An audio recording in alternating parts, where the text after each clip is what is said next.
আসসালামু আলাইকুম। এখন শুনবেন সংবাদ শিরোনাম। নোয়াখালীর হাতিয়ায় গৃহবধূ ধর্ষণের অভিযোগ নিয়ে ধোঁয়াশা। হামলায় আহতের কয়েক ঘন্টা পর শ্লীলতাহানির দাবি ভুক্তভোগীর, মামলা হয়নি এখনো। খুলনা বিভাগের জামায়াতের বড় বিজয়, ধরাশায়ী বিএনপির অনেক হেভিওয়েট প্রার্থী, নেতাকর্মীদের শৃঙ্খলা বিরোধী কর্মকাণ্ডকে দুষছেন অনেকে। নাটোরের লালপুরে নির্বাচন পরবর্তী সংঘাতে আহত 7। সিরাজগঞ্জ শহরের একমাত্র সিএনজি স্টেশন ভাঙচুরের ঘটনায় এখনো বন্ধ গ্যাস সরবরাহ ভোগান্তি। ফল কারসাজির অভিযোগ নিয়ে ইসিতে মামুনুল, আমিনুল ও শেরপুরের বিএনপি প্রার্থী। নির্বাচন পরবর্তী সহিংসতা নাটোর, ফরিদপুর ও মাদারীপুরে। আসসালামু আলাইকুম। এতক্ষণ শুনছিলেন সংবাদ শিরোনাম, এখন শুনবেন বিস্তারিত। নোয়াখালীর হাতিয়ায় এক গৃহবধূকে ধর্ষণের অভিযোগ নিয়ে ধূম্রজালের সৃষ্টি হয়েছে। শনিবার দুপুরে ভুক্তভোগী নারী হামলায় আহত হয়ে হাসপাতালে ভর্তি হওয়ার কয়েক ঘন্টা পর দাবি করেন ধর্ষণের শিকার হয়েছেন তিনি।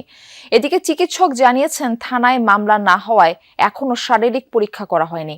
পুলিশ জানিয়েছে প্রকৃত ঘটনা জানতে তদন্ত চলমান। শনিবার দুপুরে 250 শয্যা হাসপাতালে প্রথমে মারধরের ঘটনায় চিকিৎসা নিতে আসে নোয়াখালীর হাতিয়া উপজেলার চাঁদনী ইউনিয়নের নলেরচর আশ্রয়ণ প্রকল্পের বাসিন্দা এই 3 সন্তানের জননী। পরবর্তীতে চিকিৎসকের কাছে অভিযোগ করেন ধর্ষণের শিকার হয়েছেন তিনি। পরে তাকে জরুরি বিভাগ থেকে গাইনি ওয়ার্ডে স্থানান্তর করা হয়।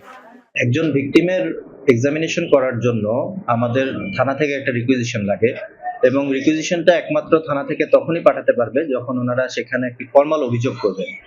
আমরা এখন পর্যন্ত থানা থেকে কোনো রিকুইজিশন পাইনি। যেহেতু রিকুইজিশন পাইনি, সেই রিকুইজিশন নাম্বার এবং যে মামলা নাম্বার সেটা অনুযায়ী আমরা স্যাম্পলটা পাঠাই। সে কারণে আমরা সেই প্রক্রিয়াতে এখনো স্টার্ট করতে পারিনি। ভুক্তভোগীর দাবি, শুক্রবার রাতে 3 ব্যক্তি তার ঘরে প্রবেশ করে। এ সময় তার স্বামীকে বেঁধে রাখা হয়। 3 জনের একজন তাকে ধর্ষণ করে বলে অভিযোগ করেন তিনি। দাবি করেন এবারের নির্বাচনে শাপলাকলি প্রতীকে ভোট দেয় এই হামলা চালানো হয়। আমার স্বামী সহকারে আমি কেসিং রুমে ফলাতাম, সেইখান থেকে আমার নিয়ে এসে আমার স্বামীরে থুয়েছে। তো কে গেছে, একজন গেছে, 2 জন, একজন দরজা দড়ি খারিছে, ইমরান দরজা দড়ি খারিছে, রহমান নির্যাতন করছে। তবে অভিযোগকারীর পাশের রুমে থাকা আশ্রয়ণ প্রকল্পের বাসিন্দারা জানান এমন কোনো ঘটনা টের পাননি তারা। এটা আমি হেতে কথা আমি কি জানি, আমার মনের কথা হেতে জানে না, আমার হেতার মনের কথা আমি জানি। আচ্ছা, এখানে এই যে এটা হচ্ছে ওই যে 3টা ছেলের কথা বলছে, আব্দুর রহমান সহ রুবেল, ইমরান, এর আগে আসছে কি মনে হয় আপনার থেকে? না। হ্যাঁ, এটা আমার জালের বাসা, এটা আমার বাসা। ত্রয়োদশ জাতীয় সংসদ নির্বাচনে খুলনা বিভাগের 10 জেলার 36 আসনের মধ্যে 25টিতেই জয় পেয়েছে জামায়াত। যদিও সংসদে যাওয়ার টিকিট পাননি দলের কেন্দ্রীয় সেক্রেটারি জেনারেল মিয়া গোলাম পরোয়ার। অন্যদিকে বিএনপি 11টি আসনে জয় পেলেও হেভিওয়েট অনেক প্রার্থী ধরাশয়ী হয়েছেন। রাজনৈতিক পট পরিবর্তনের পর দলের নেতাকর্মীদের শৃঙ্খলা বিরোধী কাজে ভোটারদের দূরে সরিয়ে দিয়েছে বলে মনে করেন ধানের শীষের পরাজিত প্রার্থীরা। গেল ত্রয়োদশ জাতীয় সংসদ নির্বাচনে খুলনা বিভাগে ধরাশায়ী হয়েছেন বিএনপির অনেক হেভিওয়েট প্রার্থী। বিভাগের 36টি আসনের 25টি দখলে নিয়েছে জামায়াত। বিভাগে ভালো করলেও খুলনা জেলায় তেমন সুবিধা করতে পারেনি দাঁড়িপাল্লা। জেলার 6টি আসনের মধ্যে 2টিতে জয় পেয়েছে তারা। যদিও ধানের শীষের ঘাঁটি খুলনা 2 আসনে হানা দিয়ে বিএনপির শক্তি অনেকটা দুর্বল করে দিয়েছে। যখনই আমরা বিভক্ত হয়েছি তখনই কেন্দ্রের দায়িত্ব ছিল বিএনপির এই সমস্যাগুলো সমাধান করা। দীর্ঘ সময় নাটোরের লালপুরে বিএনপি ও স্বতন্ত্র প্রার্থী সমর্থকদের মধ্যে সংঘর্ষে অন্তত 7 জন আহত হয়েছে। শনিবার রাতে উপজেলার ওয়ালিয়া বাজার এলাকায় এই ঘটনা ঘটে। স্থানীয়রা জানায়, নির্বাচনী বিষয় নিয়ে প্রথমে কথা কাটাকাটি হয় নাটোর 1 আসনে বিএনপির বিজয়ী প্রার্থী ফরজানা শারমিন পুতুল এবং স্বতন্ত্র প্রার্থী তাইফুল ইসলাম টিপুর সমর্থকদের মধ্যে। এক পর্যায়ে লাঠিসোঁটা ও দেশীয় অস্ত্র নিয়ে সংঘর্ষে জড়ায় তারা। ভাঙচুর করা হয় 2টি মোটরসাইকেল। এ সময় স্বতন্ত্র প্রার্থীর 2 সমর্থক একটি দোকানে আশ্রয় নিলে প্রতিপক্ষের লোকজন তাদের অবরুদ্ধ করে রাখে। খবর পেয়ে তাদের উদ্ধার করে হেফাজতে নেয় পুলিশ। পরে অভিযান চালিয়ে ওই দোকান থেকে পিস্তল, 5 রাউন্ড গুলি ও চাইনিজ কুড়াল উদ্ধার করে যৌথ বাহিনী।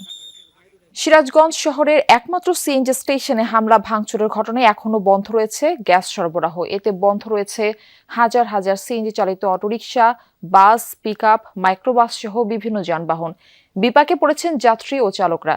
এর আগে শুক্রবার রাত 1:45টার দিকে সিরাজগঞ্জ শহরের শিয়ালকোল এলাকার এলবার্টস সিএনজি স্টেশনে হামলা করে দুর্বৃত্তরা। এ সময় তারা মুখে কালো কাপড় বেঁধে বিভিন্ন অস্ত্র নিয়ে স্টেশনে 3টি ডিসপেন্সার মেশিন, জেনারেটর মেশিন ও RMS রুম ভাঙচুর করে। গাড়ি বন্ধ হয়ে আছে, আমাদের ইনকাম বন্ধ, আমাদের পরিবারের সমস্যা।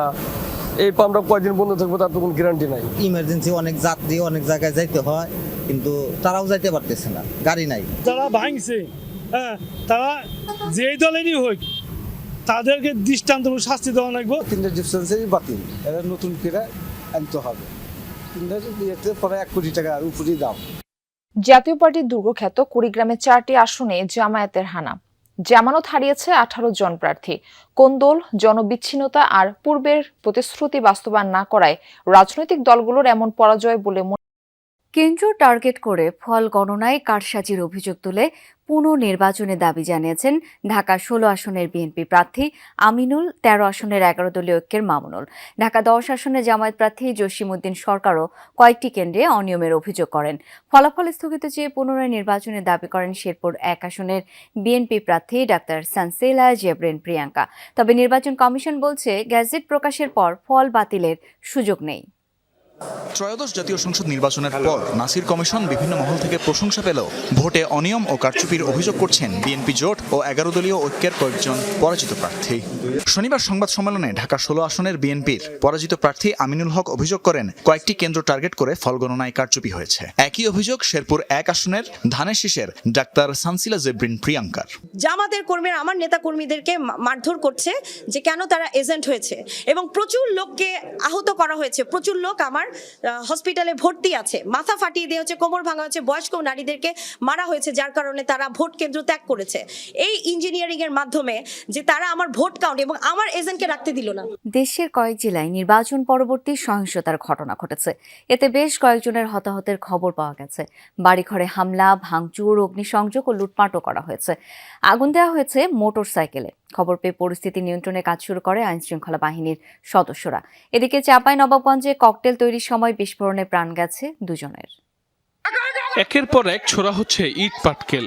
নাটোরের বড়াই গ্রামে দেশীয় অস্ত্র হাতে এভাবেই চলে দুপক্ষের সংঘাত। এর মধ্যে কয়েক রাউন্ড গুলিবর্ষণের ঘটনায় এলাকার শান্ত পরিবেশ পাল্টে যায় আতঙ্কে। স্থানীয়রা জানায় শুক্রবার বিকেলে ধানাইদহ বাজারে ভোট দেওয়াকে কেন্দ্র করে জামাত বিএনপি সমর্থকদের মধ্যে কথা কাটাকাটি হয়। এক পর্যায়ে জামাত কর্মী সাব্বিরকে মারধর করে তারা। এর জেরে আজ সকালে বিএনপি নেতা আসাফ সরকারকে মারধর করে জামাত কর্মীরা। এরপরই তুমুল সংঘর্ষে জড়ায় দুপক্ষ। ভাঙচুর করা হয় বেশ কয়েকটি বাড়িঘর, আহত হয় 6 জন।